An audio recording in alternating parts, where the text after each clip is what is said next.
Imagine walking into a room and all eyes are suddenly on you. What if I told you that this magnetism isn't about looks or luck? It's about habits. Simple yet powerful habits that can transform how others perceive you. Picture yourself navigating any situation with an effortless confidence, leaving people curious and drawn to your presence. What if I told you that becoming irresistible isn't just a fantasy reserved for the charming few? It's a skill anyone can master. Think about it. Have you ever wondered why some people light up a room while others fade into the background? The answer lies in their daily routines, the little things they do consistently. Now, brace yourself for this. These habits aren't complicated or time-consuming. In fact, they can be integrated into your life starting today. Are you ready to explore the mindset shifts and daily practices that can elevate your social game? As we dive deeper, keep in mind that these aren't just tips, they're your new blueprint for connection. So, let's unravel the secrets that will make you the person everyone wants to be around. The journey to becoming irresistible starts now. Before we start, don't forget to like our content, and if you haven't subscribed to the channel yet, I invite you to subscribe. Self-confidence. Self-confidence has been a game changer in my life. I remember a time when I felt insecure about my abilities, always second-guessing myself in social situations. But when I decided to shift my mindset and believe in my own worth, it was like a light switch flipped. I started to carry myself differently, standing taller, making eye contact, and smiling more. It's amazing how a simple change in posture can influence not just how others perceive you, but how you perceive yourself. People often respond to self-confidence like a magnet. When I walk into a room believing in myself, I can almost feel the shift in energy. Others are drawn to that positivity and assurance. It's as if my self-belief invites them to engage with me. The more I practice this, the more I realize that self-confidence doesn't mean being arrogant or overly boastful. It's about embracing who you are and recognizing your strengths. Along the way, I learned that self-confidence can be cultivated. It's not just something you either have or don't have. I started setting small goals for myself and celebrating the wins, no matter how insignificant they seemed. Each accomplishment, whether it was speaking up in a meeting or trying something new, added another layer to my confidence. Over time, I realized that the key was consistency. The more I challenged myself, the more I grew. Another essential aspect of self-confidence is resilience. I discovered that setbacks are part of any journey, but how I responded to them made all the difference. Rather than letting failures define me, I began to view them as learning opportunities. This mindset shift not only bolstered my confidence, but also made me more approachable. People appreciate authenticity and vulnerability, which enhances connections. In essence, developing self-confidence has transformed my interactions with others. It has allowed me to be more open and engaged, creating richer relationships. By believing in myself, I've not only attracted attention, but forged meaningful connections that stem from a place of authenticity. Effective communication. Effective communication is an art I've been working on for years. It's fascinating how the way we express ourselves can shape our relationships. I used to struggle with getting my point across without sounding vague or overly complicated. Over time, I learned that clarity is key. When I communicate more clearly, I find that people are more receptive and engaged. Listening is equally important in this dance of communication. I've made it a point to practice active listening, which means truly focusing on what the other person is saying. This has opened up new dimensions in my interactions. When I listen without planning my response, I'm able to connect on a deeper level. People appreciate not just being heard but being understood, and this has strengthened my bonds with friends and colleagues alike. Another thing I've realized is the power of non-verbal communication. Body language, facial expressions, and even the tone of voice play significant roles in how our messages are received. I've learned to be mindful of these cues, which has helped me convey my thoughts more effectively.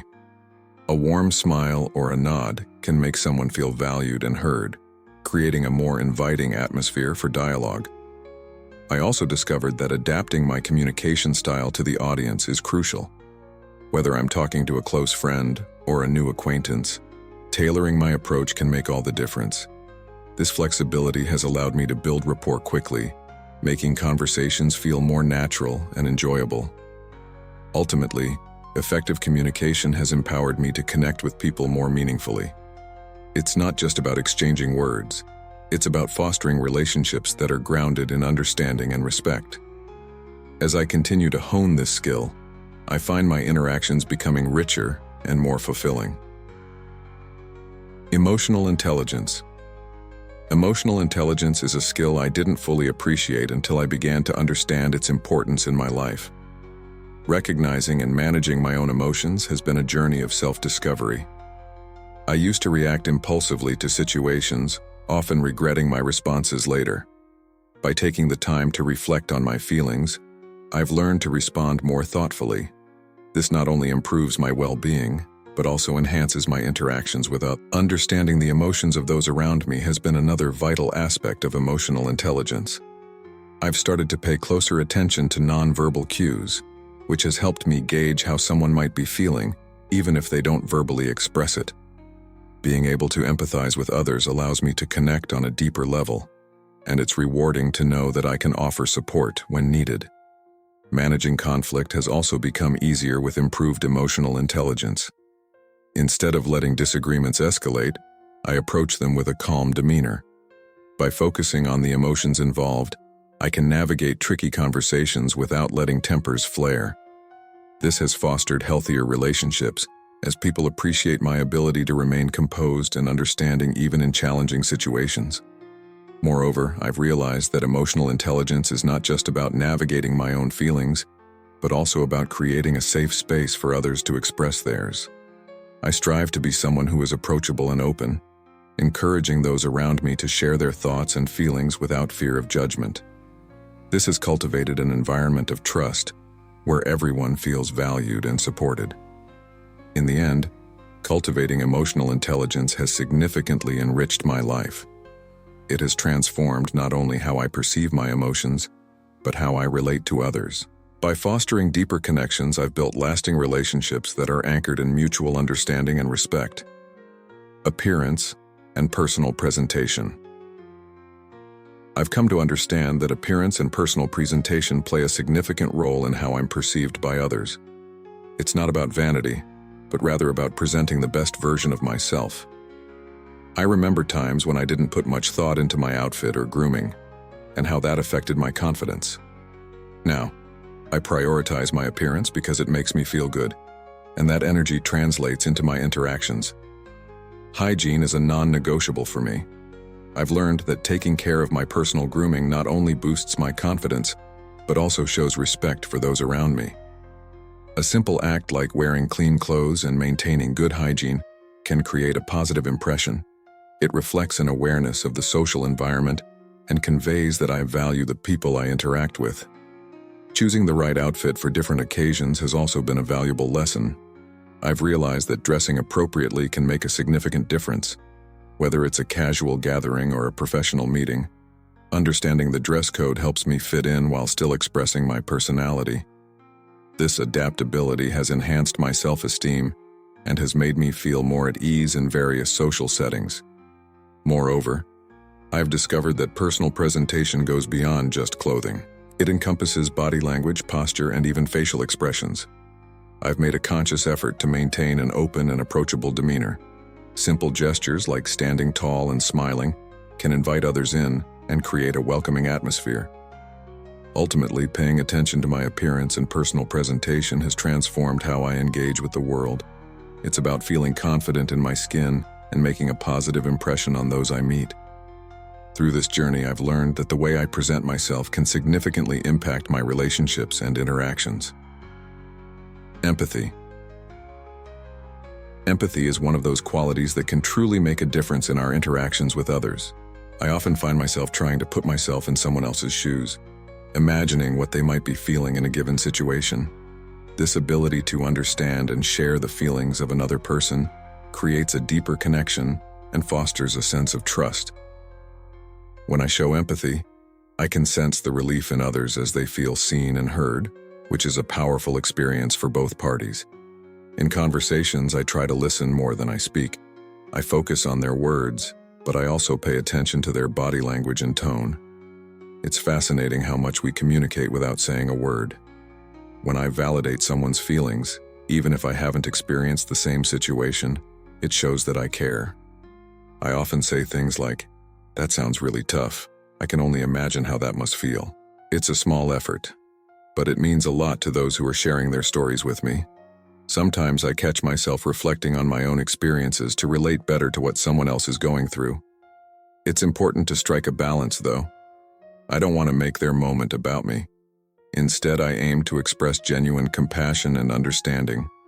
This approach not only strengthens my relationships, but also helps create a safe environment where people feel comfortable opening up. Being empathetic has also taught me the value of patience.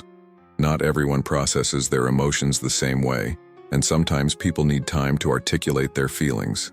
By giving them that space, I show that I'm there for them, no matter how long it takes. This patience can be a rare commodity in our fast-paced world, but it's well worth the investment in building meaningful connections. Ultimately, empathy leads to deeper relationships. When people know that I genuinely care about their experiences, they are more likely to reciprocate that feeling. It creates a cycle of understanding and compassion that enriches my social interactions and fosters a sense of community and belonging. Sense of humor. Humor is one of my secret weapons in social situations. I've learned that a good laugh can break down barriers and ease tension. When I step into a room full of strangers, I often look for opportunities to inject a little humor into the conversation. It's amazing how laughter can create an instant bond between people, making them feel more at ease. I try to keep my humor light and relatable. Sometimes I share funny anecdotes or playful observations about everyday life. It's important to gauge the room, though. Not every joke lands the same way. I've learned to read the crowd and adapt accordingly. When I see people smiling and laughing, it gives me a rush, knowing that I've contributed to a positive atmosphere. In addition to making others laugh, I've also found that humor can be a great way to cope with awkward situations. If I trip over my own feet or accidentally say something silly, I'll often make a joke about it. This self-deprecating humor not only diffuses any awkwardness but also shows that I don't take myself too seriously. It's a reminder that we're all human and that it's okay to laugh at ourselves. Moreover, humor can serve as a great icebreaker in conversations. When I want to engage someone new, I might start with a lighthearted comment or a funny observation. This not only grabs their attention, but also opens the door for a more relaxed and enjoyable conversation. People are generally drawn to those who can make them smile, and humor is a fantastic way to establish rapport. At the end of the day, my sense of humor is about more than just making people laugh. It's about creating an atmosphere of joy and connection. When I can make someone's day a little brighter, it fills me with happiness, and I know I've made a positive impact on their experience. Positive attitude. I've come to realize that maintaining a positive attitude is crucial, especially when it comes to attracting and connecting with others. When I walk into a room with a smile and an upbeat demeanor, it's fascinating to see how people respond. Positivity is contagious. When I radiate good energy, others often reflect that back to me, creating an uplifting environment for everyone. One of my go-to strategies for keeping a positive outlook is to practice gratitude. I make it a point to remind myself of the things I'm thankful for daily. Whether it's a compliment I received, a beautiful day, or simply the support of friends, focusing on the good helps me maintain a cheerful disposition. When I express this gratitude, it not only uplifts my own spirits but also inspires those around me to appreciate the little things in life. I also try to surround myself with positive influences. This means spending time with people who uplift me and inspire me to be my best self. I've noticed that when I'm around negativity, it can easily bring me down. So I actively seek out those who share my optimistic outlook and encourage each other to keep striving for the best. It's like creating a little support system of positivity.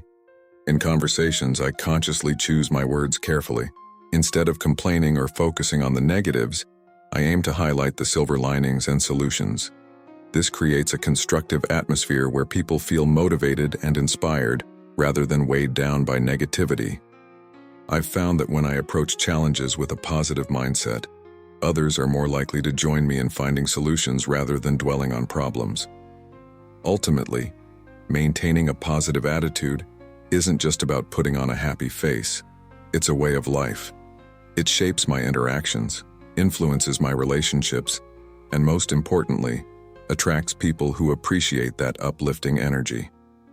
When I embody positivity, I create an inviting space where others feel comfortable and inspired to engage and connect. Curiosity and genuine interest. You know that feeling when you meet someone who seems genuinely curious about you? It's refreshing, right? That's the power of curiosity and genuine interest in a conversation.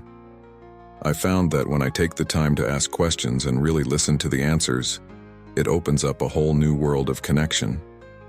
People love to share their stories, and by showing that I care, I create a space where they feel valued and heard.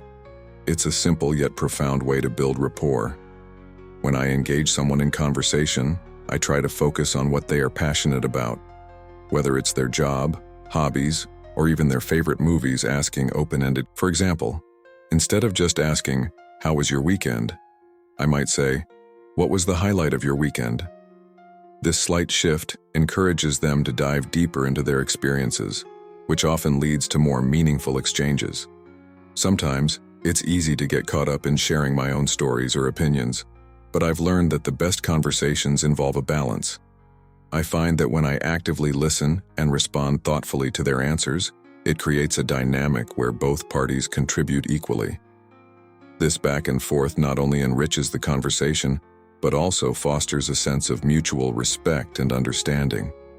Curiosity also helps me to be more empathetic.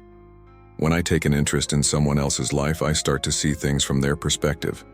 This understanding can lead to deeper emotional connections.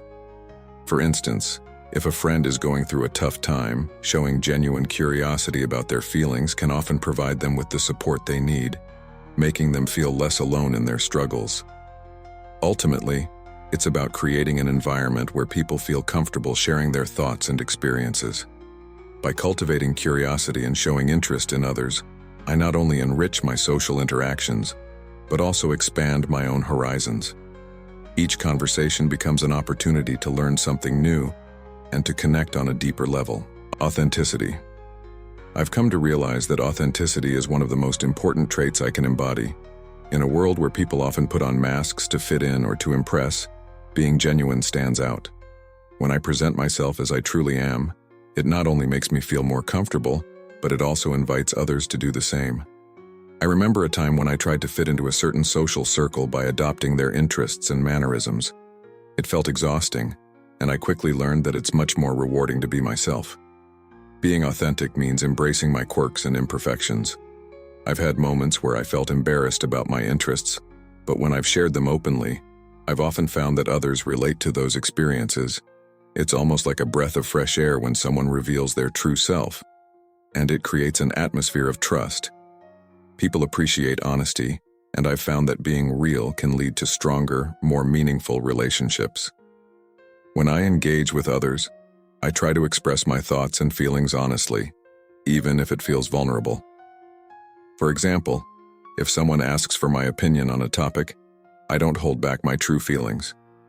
This honesty can sometimes lead to deeper discussions, and I've noticed that people often respond positively to my straightforwardness. It's a way of establishing credibility and building trust, which are essential components of any relationship. Being authentic doesn't mean I'm always an open book. I've learned to share my true self in a way that feels comfortable and appropriate for the context. It's about striking a balance between vulnerability and self-preservation. When I share my story, I do it in a way that invites others to open up, creating a safe space for everyone involved. Overall, authenticity is about being true to myself and respecting that in others. When I show up as I am, I attract people who appreciate me for who I really am. It's a powerful way to build connections that are not only genuine, but also lasting. Networking skills. Networking has always seemed daunting to me, but I've come to see it as a vital skill in both my personal and professional life. It's not just about exchanging business cards, it's about building relationships that are mutually beneficial. I remember my early days in the workforce when I was hesitant to reach out to others.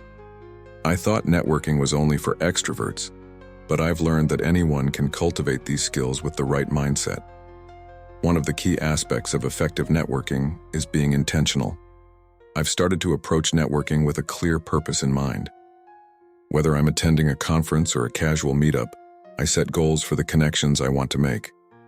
By identifying specific people or groups I want to engage with, I can tailor my conversations to be more meaningful.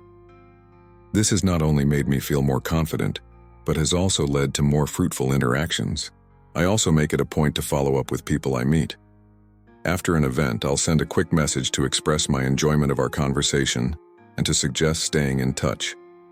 This follow-up can be as simple as connecting on LinkedIn or inviting them for coffee.